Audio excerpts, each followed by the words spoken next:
What up, y'all? It's KP the Sports Chick. I just wanted to do a quick video on, I'm going to do something a little bit more comprehensive as far as the Super Bowl goes and the matchups and more definitive breakdown. But I just got to say, I love that Atlanta is going to the Super Bowl. First of all, they remind me of Houston because this is the second time that they're going to the Super Bowl ever, right? And in my eyes, they're still fairly, not a new team, but they're not as established as, say, the Patriots or the Colts or the Steelers. You know, I could go on and on.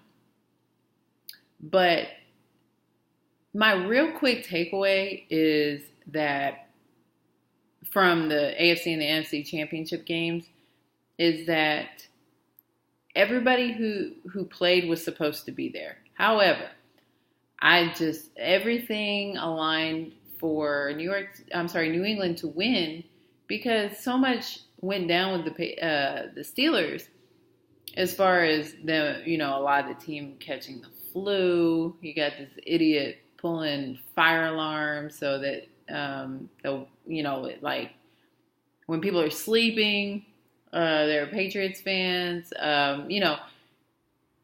while they were meant to be there, they were supposed to be there. They earned their place. Now, the Texans, I'm from the H, but, the Texans, if they would have made it to the AFC Championship, it wouldn't have been as exciting. And even though the Super Bowl is in Houston this year, I feel like if they would have went to the AFC Championship or the Super Bowl, it wouldn't be as exciting a game just because they don't deserve to be there this year. I mean, blame the front office for that, but they haven't made the right calls as far as quarterback to deserve or earn the right to, or deserve, let's say deserve, because they're playing as hard as they can.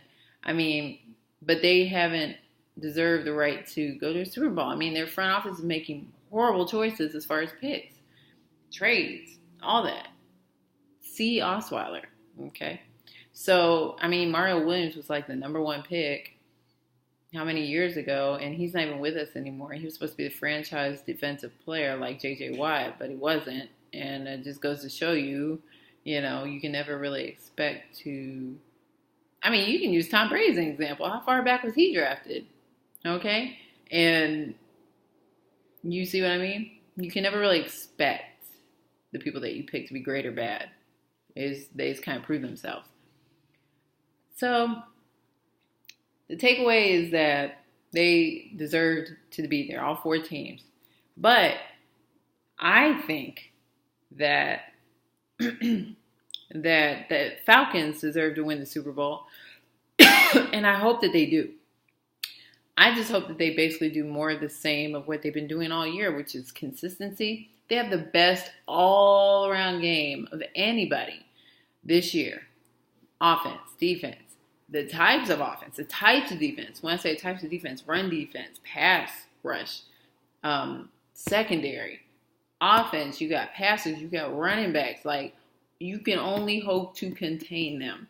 And that's why this is such a great matchup with New England, because they are a juggernaut. They are a dynasty. Anytime, as long as Belichick is there, not Tom Brady, but as long as Belichick is there, they're going to be a dynasty because the way that program is run is like championship mentality all day, every day. So this matchup they've been hiding under the radar for the most part for this whole season. Nobody's really been talking about the Falcons. But in reality, they're the best team this year. Not all the time, but this year they are the best team to match up with New England. They're the only team that's been as consistently good as the Patriots. Up until the Texans game, New England, Tom Brady only had 2 picks on the season, 2 turnovers. And so Matt Ryan has been playing consistently well since week 1. And I'll be surprised if he doesn't, grab the MVP. And if they give it to Tom Brady, I'm going to slap somebody because he was out 4 games and punished. So automatically that should negate him from winning any type of awards other than the Super Bowl if they win, which is another feat in itself. The fact that he was out 4 games and they went um, 3-1 was something almost only Belichick could do. So, just real quick, that's just my 2 cents on the situation. Like I said, I'm going to do something a little bit more in depth, a little bit more thorough.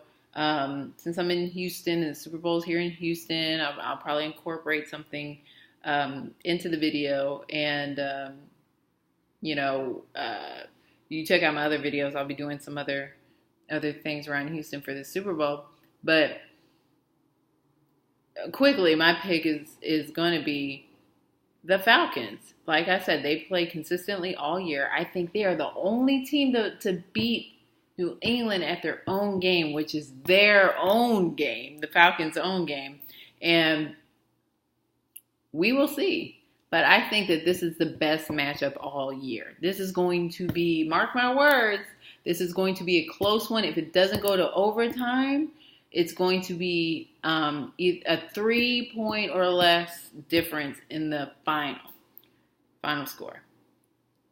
I'm telling you now. It's not just going to be a blowout.